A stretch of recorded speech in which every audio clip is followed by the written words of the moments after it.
Welcome to Bookworthy. On today's Season 5 bonus episode, we're talking with award-winning author Trisha Goyer. Tricia has written over 30 books, from Amish and historical fiction to speculative fiction, with her oldest son, Nathan.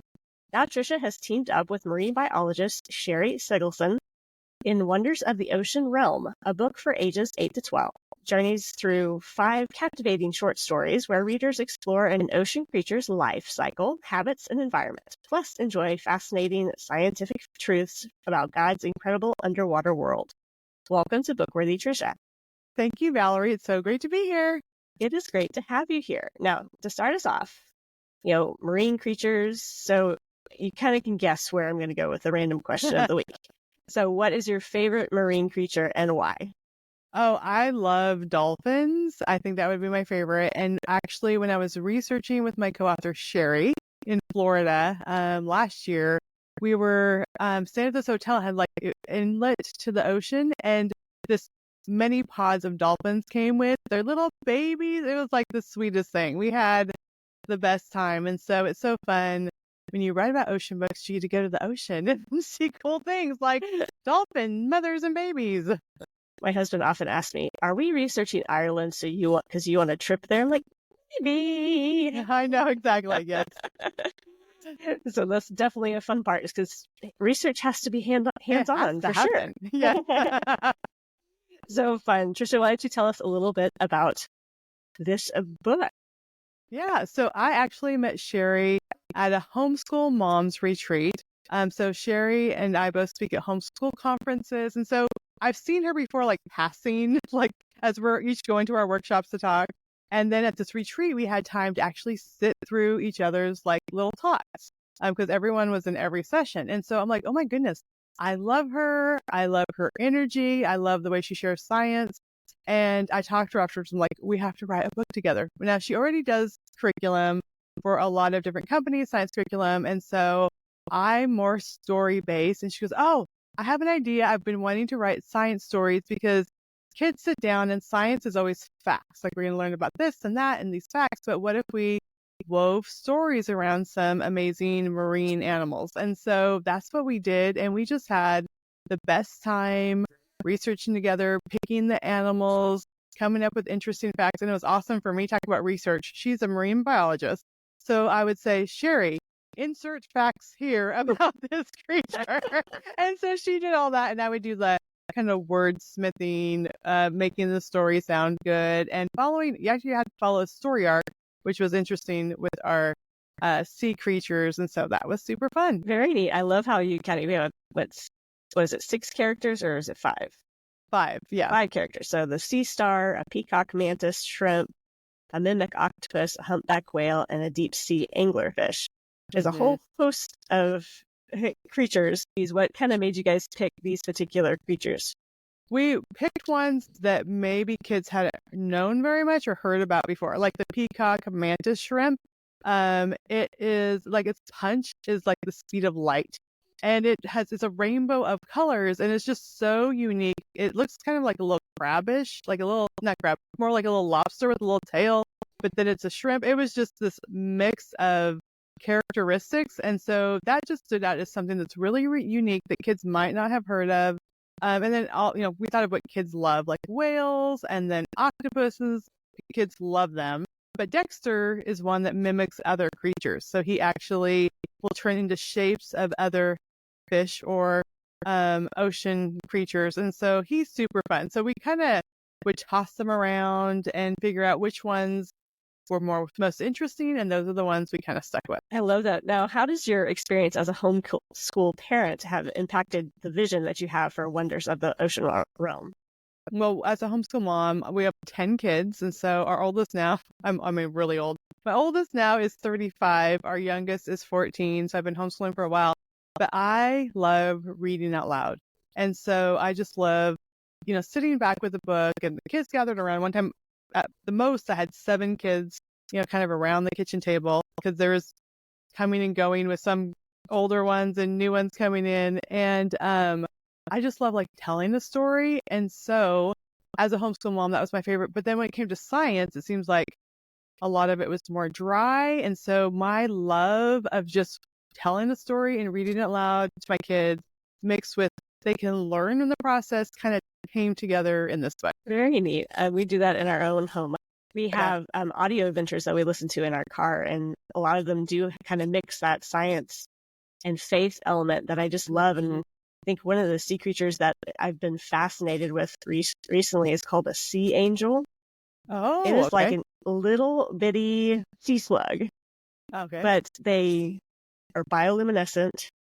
And of course, they're carnivorous, which I didn't know. I was like, oh, that's not quite so beautiful, but okay. Yeah. But it was just an odd creature that me and my kids had a great time just digging into and like, okay, what is this? What does it look like? Where do they live? And just, I think story does a great job of introducing our kids to new things. They're like, I hadn't thought of that before. And I love how you kind of mix those two joys together, both fact and fiction, to just inspire kids to want to know more about the ocean world. Now, how do you feel like the illustrations and the photography impact the tone of the book? So we had so much fun deciding on illustrators. So we were presented with 3 options, and they were so beautiful. Like all 3 of them, I was looking at them like, how are we ever going to decide? But what we like about our illustrator that we chose is that we can see personality in the sea creatures. The other ones were gorgeous, but they just looked like they just like you would see in an encyclopedia. And so I love in some of Vlad's illustrations that you can actually see almost personality in their faces. And so that's really what made us choose him, because not only is they're beautifully done and they're accurate, the colors and the scale, everything is accurate, but that little hint of personality really made us drawn to that, and we love it. And I think that's what kids will love too, that they can look at the book and they're going to feel like they are kind of going on a journey with each of these creatures, and so that's really fun. Very cool. Now, why do you feel it's important for our kids to learn about how science and faith relate to one another? Oh, this is so cool, because when I was growing up, I was one of those kids that we went to, church on Sunday. When my mom became a Christian when I was in like the 2nd or 3rd grade. And so it was kind of a new thing. And I'd hear all these stories and Bible verses and God created the world. And then you go to school and it's like, these are the facts. And it was different. And so I had a really hard time, like, this sounds wonderful, but my teacher says this. And so when my husband and I got married, our first year of marriage, we ended up going to a creation conference where it was for adults, like not kids learning science, but adults, and learning about God's creation and how it actually, everything that the Bible says, we see it reflected in nature. And I just remember that was such a life-giving, faith-building step for me, where it's like, okay, this makes sense. And I love that I can totally believe the Bible, that everything that the Bible says, we just see it reflected in science, and my faith grew. Now, this is also aging myself. We bought all the VHS tapes that went from that conference, and we would have people over and we would show them these VHS tapes because we were just so just excited about that. And so now, all these years later, being able to weave in God's creation into nature and teach kids about science and look at how intricate these animals are. Look at how amazing these characteristics that God gave them. And it just is reflecting his glory. And I know that came back to that first year of that marriage when we were learning about that ourselves and how it totally matches up the Bible and science. It is very amazing. I've taken some classes with the Institute of Creation Research, and it's just amazing to look at science through a faith lens and be like, wow, this really does make sense. It's one of those, when we give our kids the opportunity to see God, not just on Sunday, but see him throughout their day, throughout everything, how God is a part of all of that. And I think it really opens their eyes and their hearts to see God in more places than just on Sundays. So I love that about what science and what faith is doing nowadays to encourage a love of science rather than science is evil and faith is this. Yeah. And what I love too is that Sherry, she teaches curriculum for marine biology and stuff for homeschoolers. And so after I met her, we went and got the curriculum. And so my high school or junior hires at the time were doing her curriculum. And so I'd hear her voice all day long. But then it was like I was learning along too. I'm like, oh, that's so cool. Oh, that's amazing. And then we got to go on and write this book together. So it's so fun when you find someone that just teaches it well and can explain it well and connect it with God's creation. It was like, wait, replay that. What did she just say in that video? They're like, Mom, it's my homework. I'm like, I know, but I really like hearing about that. It's just so faith building. Most definitely. Now, I think every kid kind of goes through this stage. Now, did you ever have a marine biologist stage in I want to grow up and be a marine biologist? I did not, but I have had some of my kids that have, and they're not marine biologists. But I've always wanted to be a school teacher. So since the time I was probably like third grade, I just wanted to be a school teacher, which again, I like all teaching and learning type of thing, but I never like thought I would be a marine biologist. I just thought I would just like go to school every day and teach a classroom. I went into third grade because I'm like third grade, they still think you're awesome. You could do read out louds but they're also like growing in their knowledge of like reading and stuff. So that's what I wanted to. But then I just homeschooled. And so I got to teach them all at all ages. You did. And you get to teach them from the beginning to the end. And so yes. Definitely filled that goal of your third grade self. So very neat. It's like, what was it? When I was growing up, I might age myself here, the movie Free Willy came out. Oh, yeah. And there was a very strong marine biologist vibe that was going after watching that movie. And I think, what was it? We watched as a family Dolphin's Tale. Oh, yes. Yep. And my youngest wants to be an oceanographer right now. So we're kind of like, that's an interesting choice. I don't know what that is, but or what to do, but okay. Yeah. And then to know that people really do this, like Sherry has done this, like she's lived on islands and like studied things and like, wow, real people do these things. And so it is really cool to be able to know that that can be a career that people can pursue. Very true. Now, what do you hope young readers will take away from Wonders of the Ocean Realm? I think mostly that they will see that God's creative hand is on everything and that, you know, just because we can't see him, he's still involved. He's involved in creating these creatures, but also involved in their personal lives. So after each of these stories, we have kind of a devotional aspect or some takeaway for them to think about. How is God, you know, how has he uniquely gifted you? Or what unique traits do you have that you can use to glorify him, just like this sea creature did? And so really, of course, we want them to learn about science, but also to realize that they are uniquely created for a purpose and God designed them for a reason. Because kids often, there's always so many comparisons. I mean, as a mom of 10 kids, it's like, you know, this person's tall or this person's better at basketball or how come she has blonde hair and I don't. I mean, there's all those comparisons. And so by sharing unique creatures and then tying it around at the end of the story, it's like, what about you? How did God create you? They can see that they were created for a purpose. They may not look like someone else, but they have unique gifts that God needs for his kingdom. And so that's really my hope when they walk away from reading these stories. I love that about the 5 creatures, that they aren't the dolphin, the starfish, and sea star, but yes, you know, close, but not quite. Yeah. But it's just one of those, like, not the conventional ocean creatures. They are very different and very unique. And I love that you walk through their life stages, you know, kind of as they grow, and they not just grow in shape and form, but they grow in what they know about themselves. And it's just the same journey that our kids, especially 8 to 12, that are going through. It's kind of that, I don't know, crucible of a time of discovering oneself. And I love that this book, you know, explores just their curiosity as well as helping them see that we may not all look the same. We may not all, be the friendly dolphin that's so happy and popping everywhere. We can sometimes be the anglerfish down in the deep doing our thing. And if you see a photo of what fish really look like, they are scary looking creatures. But what we loved is bringing out is they have that little lure thing on their head, the little, I don't know what you call, forgot what it was called from the book, but they have bacteria that live in there that make it glow. And they have to, the bacteria only live with that fish, and that fish need the bacteria to draw other creatures in. So they need this relationship, and so it talks about friendship and stuff.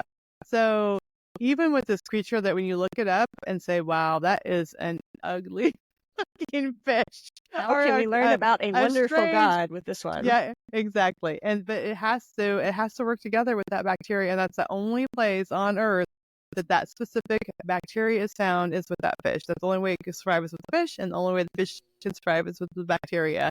And so again, it's those sciencey things that you're like, okay, this is amazing, but how are we going to relate it to kids? Well, let's talk about relationships. Like, God, we can't live alone. Like, we have to interact with other people. So that was fun. I love how you've drawn, not just about bringing, joy to knowing about oneself, but also that sense of community, because I think a lot of the times it's our own hearts that we're told a lot in our American culture that we got to do this on our own. Only we can do this. Pull up your bootstraps. Do it. Only you can create success. It's like, well, no, but there's so much more than just me. There's, my family and how I can impact my family with my gifts, how I can impact my neighborhood, my school, my church. It's one of those, when we start looking outside of ourselves, we do see the beauty of a relationship and how we can serve one another so well. And creation does an amazing job of showing that to us. Yeah, absolutely. Well, how can parents encourage the curiosity of their science-minded children, do you think? I think sometimes we get tired of kids asking questions, but it's one thing we can encourage them is just to ask questions. And why does this happen? Or what about these animals? And I always, whether you're a homeschooling parent or not a homeschooling parent, like when those questions come up, just say, well, let's look into it. Let's find that out. And so I always call them rabbit trails, but those rabbit trails, the more we take kids down rabbit trails, then they learn to do that on their own. And then they'll start looking, at books, and they want to research things, or we can go to the library and check out books. It's like there is a world out there that they can explore. And when we take time to read them stories, let them ask questions and then explore together and go down these rabbit trails, it teaches them to be curious. And that's so fun about having adult kids now. So like my oldest, I mentioned, just turned 14. My oldest is 35. And so when he gets together with his siblings that are his age, 35 and 32 and 30, they'll say, oh, I found out this and I discovered this. And did you know about this? And I just sit back as a homeschool mom. I'm like, okay, they're curious about life, and they learn how to do things and they try new things. And I think in life, even though it's sometimes hard, like you're like, I really just want to go take a nap, but I will help you by answering questions. If we encourage them to be curious and help them find answers in right places, like the Institute of Creation Research has an amazing section where you could look at questions about different things, or other places that have, faith-based science information. It's great to see them grow and learn and explore and become curious about lots of things in life. Very true. And I love those little rabbit trails, because you're not just exploring information, you're also exploring how each other operate, how your kids work, how they see the world. And that is just, I don't know, mind-blowing. And as a parent, just to be like, wow, you are a little person. You're not just, my 10-year-old, you're like, have some really big thoughts in there. And so we just kind of get lost in the everyday sometimes. And I love those rabbit trails that kind of allow us to go, all right, let's think about that. What do you think about that? And sometimes it's humorous and sometimes it's awe-inspiring. And yeah. It's just, and I think also seeing them, like I used to think they were like empty vessels and we just have to like fill them up, and then just realizing like they learn in different ways. They see things differently. They ask questions differently.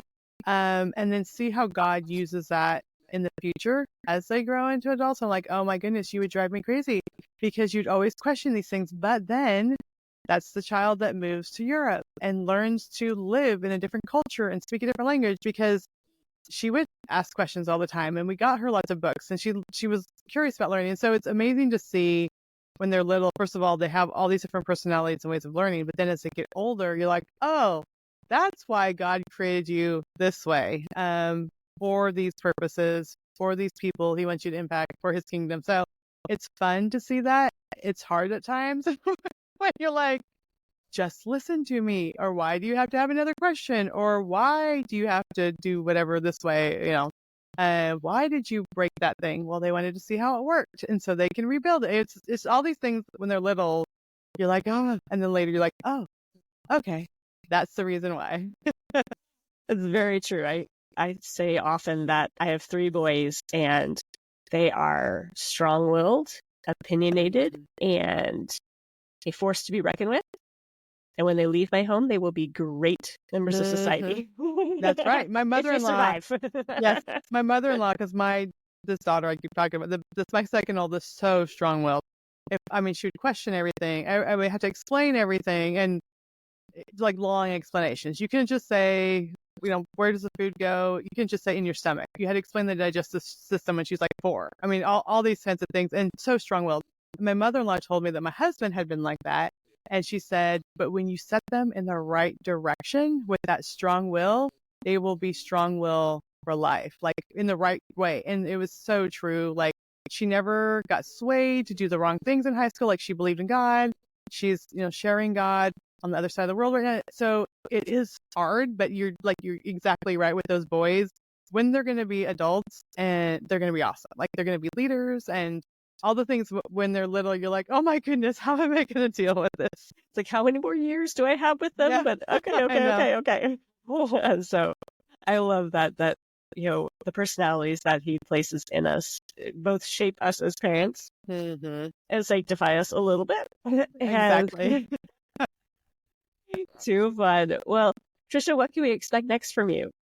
Oh, so speaking of these grown kids, third oldest, I have to think what child is. My third oldest, we have our first book, Breath of Bones. We released this last June, and our next one is releasing next June. And we just finished edits last night. So that's kind of like looking ahead, but it's steampunk, World War II fantasy. So you could check out Breath of Bones now, knowing book 2 is coming. And that's been a fun thing too with my son, who, again, he loves storytelling. He loves writing. Even when he's little, I have little books that he made, and just seeing now, like, I can co-write with him. And as an author, I think this should happen. And he's like, well, what if we did this? I'm like, that's such a better plot idea than I had even come up with. And so it's fun, again, when they grow, seeing how God uniquely gifted them. So the second, we can't give the title yet, but the second book in my World War II steampunk will be out next year. And that's one of the things I'm working on. Very exciting. It was fun to read through that and to see a different side of you in the story, and a little bit of Nathan in there too. So very Absolutely. fun. Where can people find out more about you and your books, Tricia? Yeah, my website is just TrishaGoyer.com, and Tricia's TRICIA, and TrishaGoyer.com, and people can go there, and all the information is there. Wonderful. I'll make sure to have those links in the descriptions. Thank you for joining me today, Tricia. Thank you. And thank you for joining Tricia and me on this bonus episode of the Bookworthy podcast. Check the show notes for any books or links we discussed, and in the comments, let us know what your favorite marine creature is. Be sure to like and subscribe so we can discover more great books together. Happy reading!